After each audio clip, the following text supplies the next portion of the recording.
আমরা প্রায়শই একটা সমস্যায় পড়ে যাই, সেটা হচ্ছে আমার বাম পাশে একটা লিড অ্যাসিড ব্যাটারি দেখতে পাচ্ছেন এবং ডান পাশে একটা লিথিয়াম আয়ন ব্যাটারি প্যাক দেখতে পাচ্ছেন, যেটা 18650 ব্যাটারি দিয়ে তৈরি করা হয়েছে। তো এই দুইটা ব্যাটারি বা যে কোনো ব্যাটারি হোক না কেন, সেটার পার্সেন্টেজ জানাটা আমাদের অনেক ক্ষেত্রে প্রয়োজন হয়। যখন আমরা বাসা বাড়িতে কোনো কিছুর ক্ষেত্রে ব্যবহার করে থাকি, আমাদের জানার প্রয়োজন হতে পারে যে আসলে ব্যাটারিটা এখন কি কন্ডিশনে আছে, লো চার্জে আছে না ফুল চার্জে বা মিড চার্জে আছে, যে এখন আমাদের এটাকে চার্জ দিতে হবে নাকি আমাদের এটা ফুল চার্জে আছে, আমি এখন লোড ইউজ করতে পারবো। এই বিষয়টা কিন্তু আমরা যদি খুব সহজে একটা ইন্ডিকেটরের মাধ্যমে বুঝতে পারি যে হ্যাঁ এত পার্সেন্ট চার্জ রয়েছে বা এখন ফুল চার্জ কন্ডিশনে আছে বা লো চার্জ কন্ডিশনে আছে, তাহলে কিন্তু আমাদের ক্ষেত্রে অনেকটাই সহজ হয়ে যায় এই ব্যাটারি চার্জিং সেকশনটাকে মেনটেন করতে। তার জন্য আমরা এই ভিডিওতে খুব সহজেই একটা ডিভাইস তৈরি করা শিখবো, যার সাহায্যে আমরা খুব সহজেই জানতে পারবো যে এই ধরনের ব্যাটারিগুলোর আসলে চার্জ কত পার্সেন্ট বা ভোল্টেজ কত পার্সেন্ট রয়েছে। আরেকটা বিষয় হচ্ছে আপনারা যে কোনো ব্যাটারির ক্ষেত্রেই এই ডিভাইসটি ব্যবহার করতে পারবেন। আমি এই ডিভাইসটি তৈরি করব পিসিবি বোর্ডের সাহায্যে, তবে আপনাদেরকে পুরো বিষয়টাকে এক্সপ্লেন করে দেবো, এতে করে আপনারা ভ্যারো বোর্ড বা ব্রেড বোর্ড যে কোনো জায়গায় কিন্তু আপনারা এই ডিভাইসটা নিজের হাতেই তৈরি করে নিতে পারবেন, যদি একটু মনোযোগ সহকারে ভিডিওটি প্রথম থেকে শেষ পর্যন্ত দেখেন। তো আপনারা যে পিসিবি বোর্ডগুলো দেখতে পাচ্ছেন, এগুলো PCBWay.com থেকে অর্ডার করা। সো আপনারা দেখতেই পাচ্ছেন পিসিবি বোর্ডগুলোর কালার, কোয়ালিটি এবং থিকনেস এক কথায় অসাধারণ ও প্রফেশনাল মানের। ভিডিওর শুরুতেই আপনাদের সাথে পরিচয় করিয়ে দিতে চাই ওয়ার্ল্ডের অন্যতম পিসিবি প্রস্তুতকারক কোম্পানির সাথে। মাত্র $5 1 or 2 layer 10 piece PCB board order করতে পারবেন। মাত্র $30 1 থেকে 20 পিস অ্যাসেম্বলি করাতে পারবেন কোনো শিপিং চার্জ ছাড়াই। এছাড়াও PCBWay এর সকল সার্ভিস ও তথ্যসমূহ জানার জন্য তাদের ওয়েবসাইটটি ভিজিট করতে পারেন। PCBWay এর এসএমডি সার্ভিস পাওয়ার জন্য এখানে ক্লিক করুন। সহজ 4টি স্টেপের মাধ্যমে অ্যাসেম্বলি সার্ভিসটা নিতে পারবেন। স্টেপ 1 এ আপনার চাহিদা অনুযায়ী টার্নকি, কিটেড অন কনসাইন্ড, কম্বো যে কোনো একটি অপশন সিলেক্ট করে কোয়ান্টিটি দিন এবং কম্পোনেন্ট ক্যাটাগরি সিলেক্ট করুন। স্টেপ 2 এ এডিশনাল অপশন এবং আপনার রিকোয়ারমেন্টের যে ডিটেইলস সেটা লিখুন। স্টেপ 3 তে পিসিবি সম্পর্কিত অপশনসমূহ সেট করুন এবং ক্যালকুলেট করুন। স্টেপ 4 এ ডিউরেশন সেট করুন। এরপর সেভ টু কাট করে গার্বার, বুম সহ প্রয়োজনীয় ফাইলসমূহ আপলোড করে নিন। এরপর রিভিউর জন্য অপেক্ষা করুন। রিভিউ হয়ে গেলে খুব সহজে আপনারা PCBWay থেকে আপনাদের যে সার্ভিসটা সেটা অর্ডার করতে পারছেন। আমাদের এই ডিভাইসটি তৈরিতে পিসিবি বোর্ড ছাড়াও আরও বেশ কিছু কম্পোনেন্টের প্রয়োজন হবে। আমাদের এই ডিভাইসটি তৈরিতে এই ধরনের একটি আইসি প্রয়োজন হবে। এটার মডেল নাম্বার হচ্ছে LM3914N। আইসির জন্য প্রয়োজন হবে একটি আইসি বেসের। এটি একটি 18 পিনের আইসি বেস। 103 মানের একটি ভেরিয়েবল রেজিস্টার আমাদের প্রয়োজন হবে ভোল্টেজ লেভেলটাকে সেট করার জন্য। রেড কালার এলইডি বাতি প্রয়োজন হবে 4টি। ইয়েলো কালার এলইডি বাতি প্রয়োজন হবে 2টি। আর গ্রিন কালার এলইডি বাতি প্রয়োজন হবে আমাদের 4টি। 6 কিলো ওহম মানের রেজিস্টর প্রয়োজন হবে আমাদের একটি। 1 কিলো ওহম মানের রেজিস্টর প্রয়োজন হবে একটি। 3.9 কিলো ওহম মানের রেজিস্টর একটি। 18 কিলো ওহম রেজিস্টর প্রয়োজন হবে একটি। ব্যাস এই কয়টা কম্পোনেন্ট হলেই আপনি খুব সহজে একটি ব্যাটারির ভোল্টেজ লেভেল বা পার্সেন্টেজ খুব সহজে আপনি জানতে পারবেন। এখন আমরা ঝটপট পিসিবি বোর্ডে এই কম্পোনেন্টগুলোকে প্লেস করব। এরপর আমরা সার্কিট ডায়াগ্রামটা এক্সপ্লেন করে দেবো আপনাদের জন্য, যাতে করে খুব সহজে আপনারা ভ্যারো বোর্ড বা ব্রেড বোর্ডও এই সার্কিটটা নিজেরাই তৈরি করে নিতে পারেন।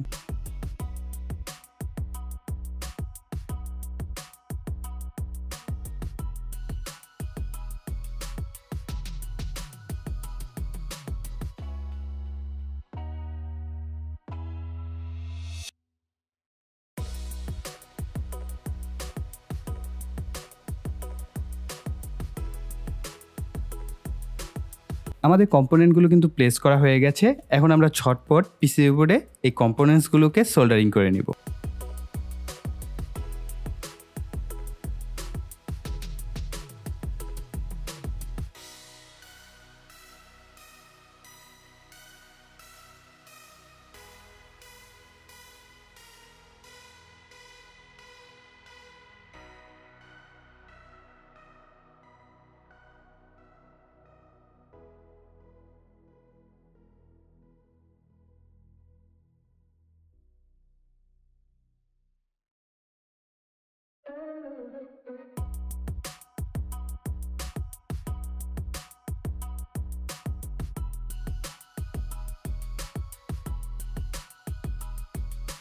আমি এইখানটায় একটা ভুল করেছিলাম।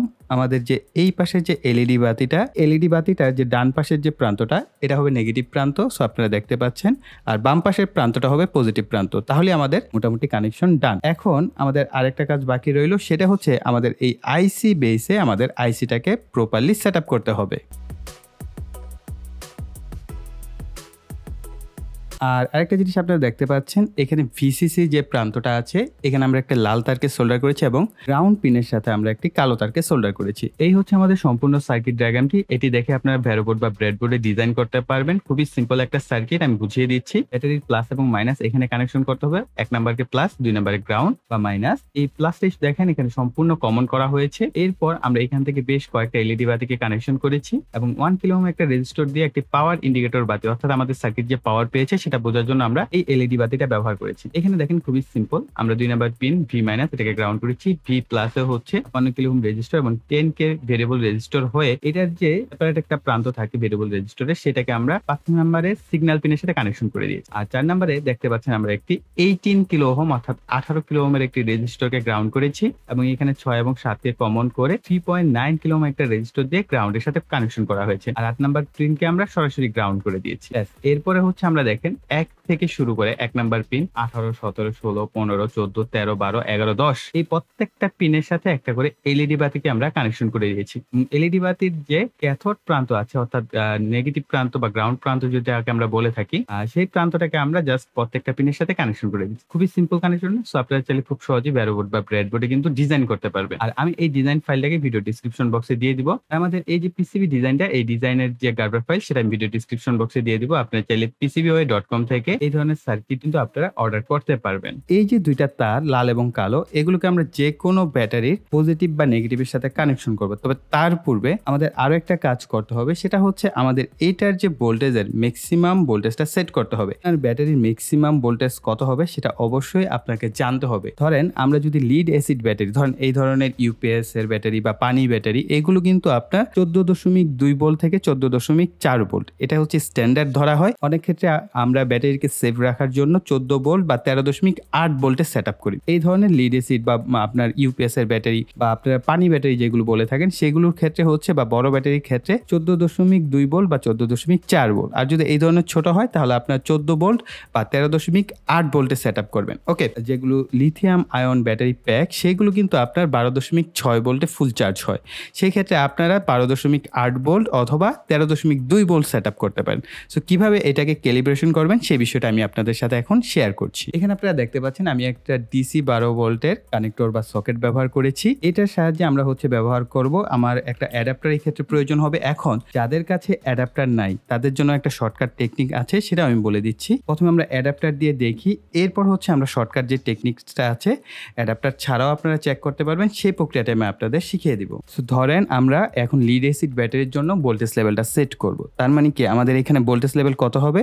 13.8 বা 14 ভোল্ট। আমরা এইখানে ধরেন 14 ভোল্ট ব্যবহার করছি আর এখানে 14 ভোল্ট ব্যবহার করছি। আর এই অ্যাডাপ্টারটা হচ্ছে 3 থেকে 24 ভোল্টের 3 এম্পিয়ারের একটি অ্যাডাপ্টার। সো এটার বাই লিংক আমি ভিডিও ডিসক্রিপশন বক্সে দিয়ে দেবো, যদি কেউ পারচেস করতে চান সেখান থেকে করতে পারবেন। আমরা এটাকে কানেকশন করব, করার পর আমরা দেখতে পাচ্ছি আমাদের পাওয়ার ইন্ডিকেটর বাতি সেটা কিন্তু জ্বলছে। এখন একটি স্ক্রু ড্রাইভারের সাহায্যে আমাদের এই যে ভেরিয়েবল রেজিস্টরটা এটাকে আমরা ঘোরাবো।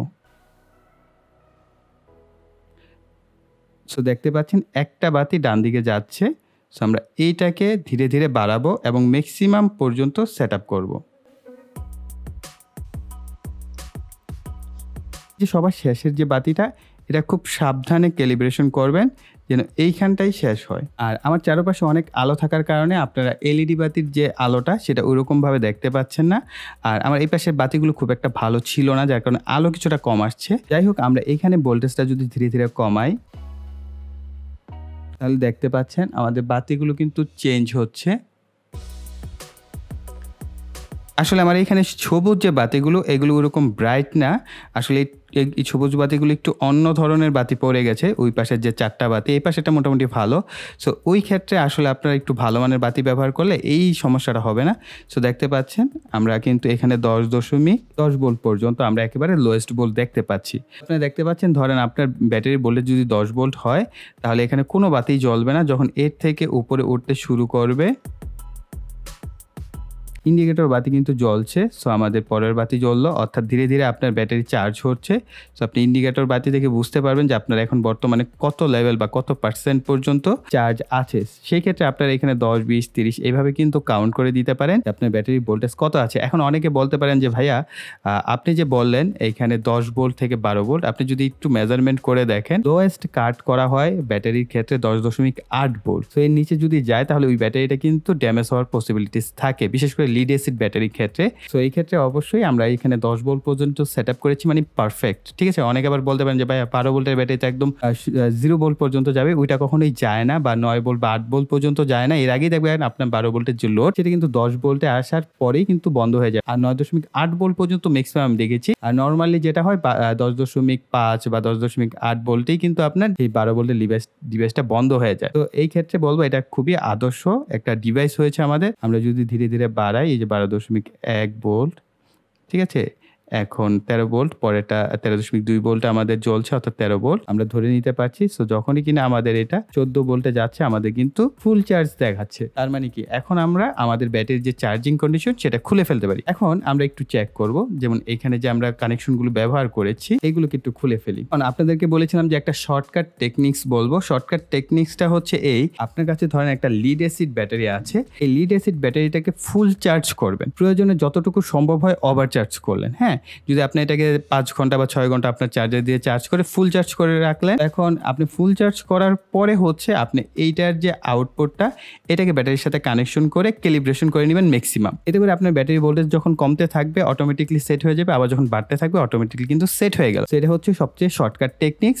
আর পাশাপাশি এটার যে ভোল্টেজ লেভেল কমলে বা বাড়লে ইন্ডিকেটর বাতিগুলো যে কাজ করে সেটা কিন্তু আমি আপনাদেরকে অ্যাডাপ্টারের সাহায্যে দেখিয়ে দিলাম। এখন আমরা চেক করে দেখি আমাদের এই লিড অ্যাসিড ব্যাটারির কত পার্সেন্ট চার্জ রয়েছে। লিড অ্যাসিড ব্যাটারির নেগেটিভের সাথে আমাদের সার্কিটের নেগেটিভ এবং পজিটিভের সাথে আমাদের সার্কিটে পজিটিভকে আমরা কানেকশন করব। এই বিষয়ে খেয়াল রাখবেন, কখনো যেন আমাদের এই সার্কিটে ব্যাটারি পজিটিভ নেগেটিভ উল্টাপাল্টা না হয়, তাহলে সার্কিটের আইসিটা পুরে নষ্ট হয়ে যাবে। এখন এইখানে আমরা দেখতে পাচ্ছি যে আমাদের ইয়েলো কালার বাতিটা পর্যন্ত জ্বলছে। আমাদের এই সার্কিটের গায়ে একটা কথা লেখা রয়েছে, যদি আমরা 12 ভোল্টকে ম্যাক্সিমাম ধরি তাহলে আমরা প্রত্যেকটা এলইডি বাতিকে 1.2 ভোল্ট করে হিসাব করব, তাহলে আমাদের হিসাবটা বের হয়ে যাচ্ছে যে কত পার্সেন্ট ব্যাটারি চার্জ রয়েছে। আর যদি সেটা না হয়, যখন আমরা ক্যালিব্রেশন, যেমন 14 ভোল্টে আমি এটাকে ক্যালিব্রেশন করেছি, সেক্ষেত্রে আপনাকে কিছুটা ভোল্টেজ লেভেল বাড়িয়ে ধরতে হবে। সাপোজ 1.3 ভোল্ট বা 1.4 ভোল্ট ধরে হিসাব করলে আপনি অ্যাকুরেটলি ভ্যালুটা পাচ্ছেন। যদি আমরা চাই এই লিথিয়াম আয়ন ব্যাটারি প্যাকের জন্য আমাদের এইটাকে সেট আপ করবো, তাহলে কিন্তু আমাদের পূর্বের মতো এই ব্যাটারিটাকে আগে ফুল চার্জ করে দেন হচ্ছে আমাদের ক্যালিব্রেশন করতে হবে, অথবা আপনার একটা ভেরিয়েবল অ্যাডাপ্টারের সাহায্যে 13.2 বা 12.8 ভোল্টে সেট আপ করে দেন হচ্ছে আমাদের এই ব্যাটারির সাথে আমরা চেক করে দেখতে পারবো যে আমাদের ব্যাটারির ভোল্টেজ এখন কত পার্সেন্ট আছে বা কত রয়েছে। আর এটা কিন্তু আমরা একটা অ্যানালগ টেকনোলজি ব্যবহার করেছি, যার ফলে আপনি চাইলে যত বড় ব্যাটারি হোক না কেন সেটার মধ্যে এটাকে ব্যবহার করতে পারবেন। তো গাইস, এই ছিল আমাদের সম্পূর্ণ ভিডিওটি। আই থিঙ্ক ভিডিওটি আপনাদের জন্য হেল্পফুল ছিল, তার জন্য অবশ্যই ভিডিওতে লাইক, কমেন্ট এবং শেয়ার করবেন।